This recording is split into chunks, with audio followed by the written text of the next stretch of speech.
Hey guys, well I wasn't planning on doing another video this early because I was actually planning to do another video maybe around later this month, mainly because I been still collecting movies in order to do more collection videos. Like my previous video, if you see my previous video you know what it is. It was my Wes Craven collection, and I just decided to do another video because of the passing of legendary horror director Wes Craven. Like, I want to do this little tribute to him because if it wasn't for Wes Craven, I wouldn't be a horror fan that I am today. Just because Scream is the movie that got me into horror. I mean, because like, there was at one time I wasn't allowed to watch horror movies or anything R-rated in general. But with permission from my parents, I was allowed to watch Scream, and I Know What You Did Last Summer, but there was a catch though. And that catch was I couldn't see them in the theater, so I had to wait for them to come out on video. And Scream 4, on the other hand, I did see in theaters. It was the first Scream movie and the only Scream movie I saw in theaters. So that was like a big moment in my life over there. And so I want to show right here what I think is some of Wes Craven's best movies. This won't be as long as my collection video was, because I'm not going to show all those movies again, because some of those movies I didn't think were his best ones. I mean, like, and I also don't like every single movie he made. Like, for an example, Cursed, which I own, but I forgot to show it in that video. It's somewhere in that collection back there. I actually didn't really like that movie. And My Soul to Take, I actually know it was a bad movie, but you know what? I didn't think it was that bad. Like, I found some enjoyment out of it. So I kind of still had fun with that movie, as well as also The Hills Have Eyes Part 2. I mean, like, yeah, that was bad, but you know what? It was still actually kind of fun. And same thing with Vampire in Brooklyn. I mean, like, I can see how that movie was flawed, but you know what? I still had fun with it. So yeah, there's some movies I think that are fun that he made. But these ones are his absolute best ones. So I'm going to start by showing the ones that got me into horror. Scream. This is definitely one of his best movies over here. It is one of the better slasher movies. I really liked how this was like, you know, both a mix of horror and comedy. It really worked very well. Good performances from the cast. I really liked how they point out the cliches of horror movies. Yeah, so this is one of his best movies. I also really like the sequels as well. Scream 2 was definitely one of the better sequels. Scream 3 I liked too, not as much as the other movies, but it was still a very fun movie. And Scream 4 is definitely the best out of all the Scream sequels. And it's the second best in the series in my point of view. So I really liked this one. Okay, and another one. It's the original Last House on the Left. This was actually Wes Craven's directorial debut, and it was definitely a very good way for him to make his start in filmmaking. Like, it was definitely a very good rape revenge movie. It basically started this whole new genre, since we also got the I Spit on Your Grave movies, and there was also a remake of this movie which was good too, not as good as this one.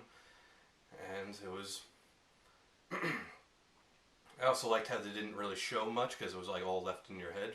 Like, I did also like how the I also liked how the bad guys were getting killed. The fight scenes at the end were also pretty cool.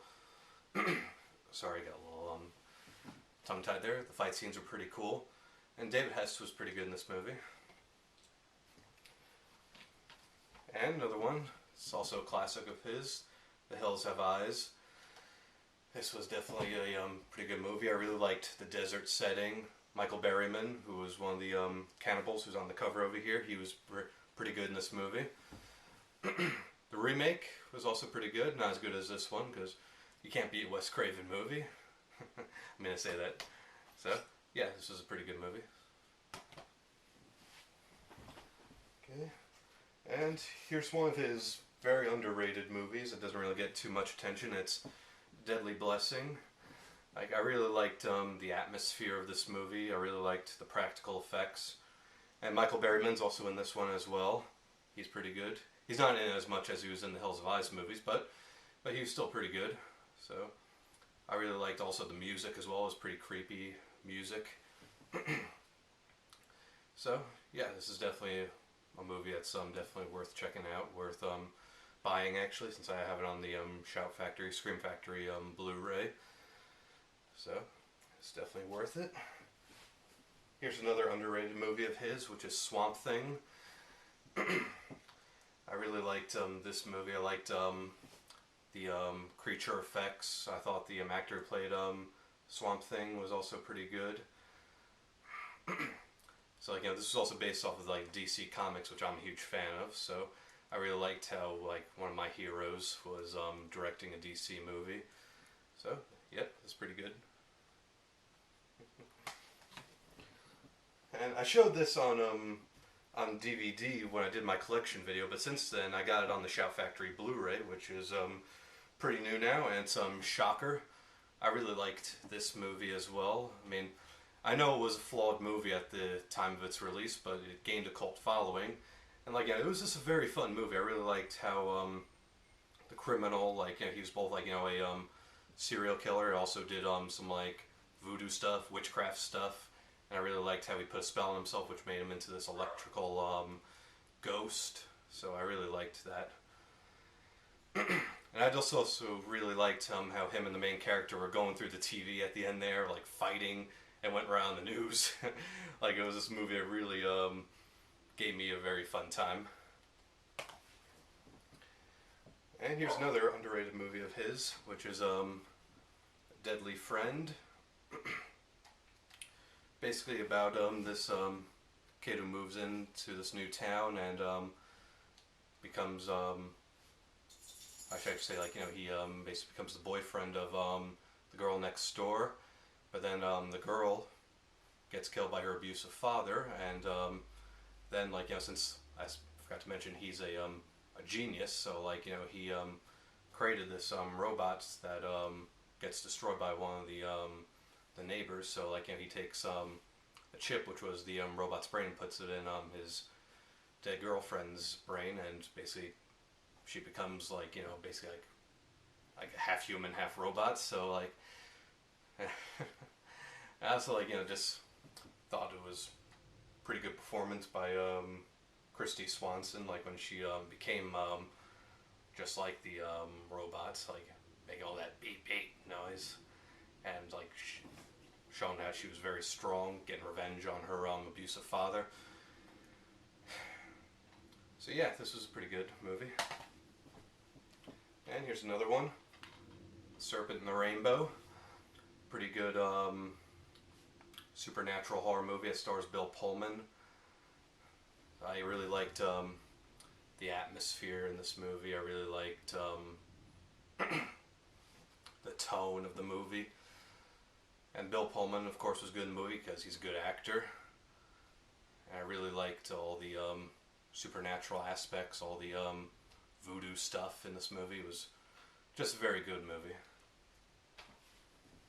And here's another one, The People Under the Stairs. Another pretty good movie. It doesn't really get too much praise. I shouldn't say it get too much praise. It doesn't get too much attention. I'm sorry, because this does get praise, because this was a good Wes Craven movie.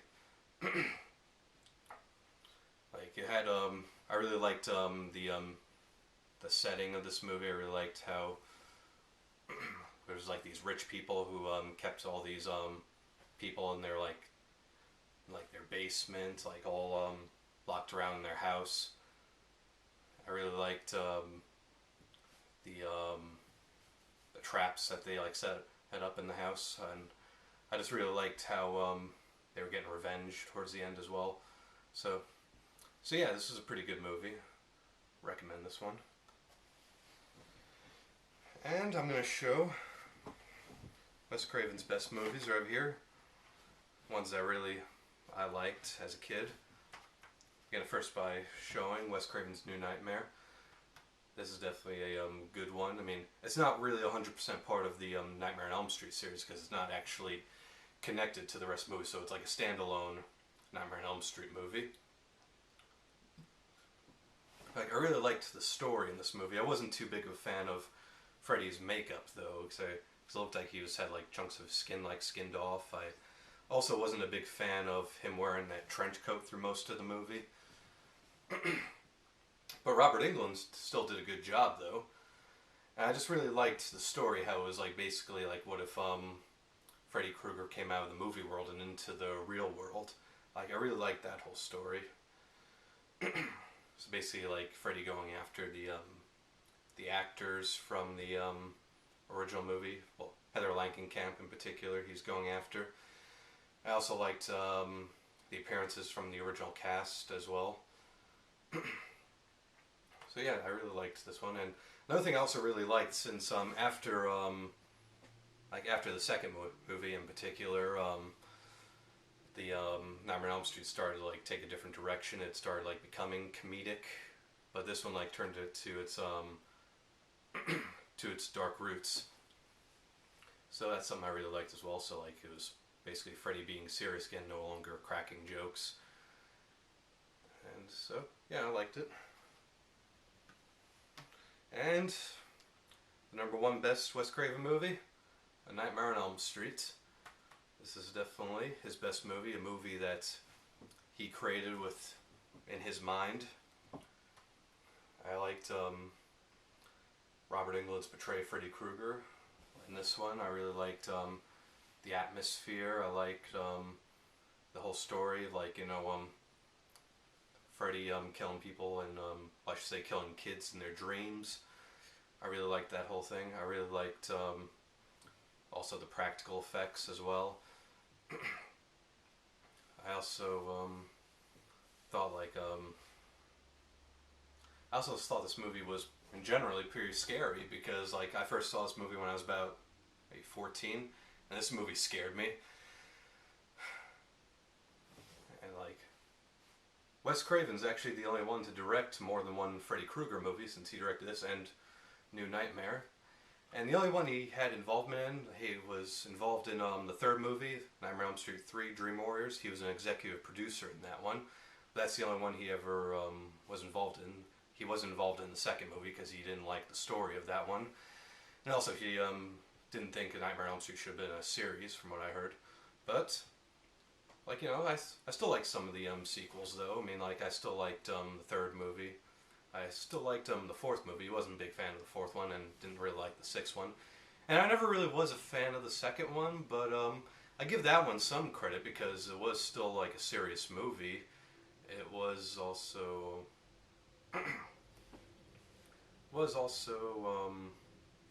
at times pretty cool, because like, you know, I really liked how because in that one Freddy had the most kills, so I really liked that about it as well. And as well as I also really liked Robert Englund's portrayal of Freddy Krueger, because he was always good in the Nightmare on Elm Street movies, even the bad ones. He was still pretty good.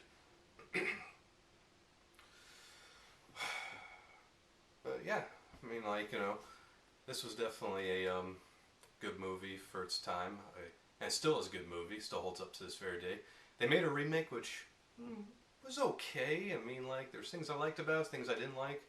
I didn't really 100% care for it though, so like I wouldn't go out and all rewatch it. I did recently rewatch this movie to honor Wes Craven.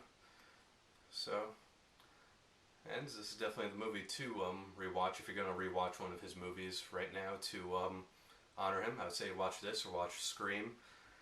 So, or some of his other classics like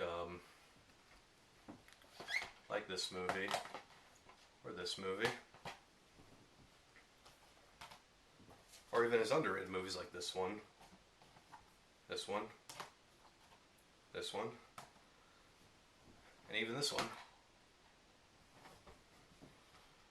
But I would say watch this one in particular, because this is his best movie.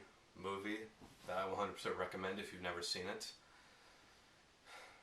The movie that, like, you know, that like scared me. I'm sure scared basically almost the whole entire world.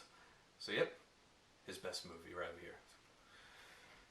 Alright, so I'm just gonna say now, thank you Wes Craven for making all these horror movies that I've really loved. Thank you for making me the horror fan that I am. Thank you, Wes Craven. And Wes Craven, rest in peace. Thank you. Goodbye.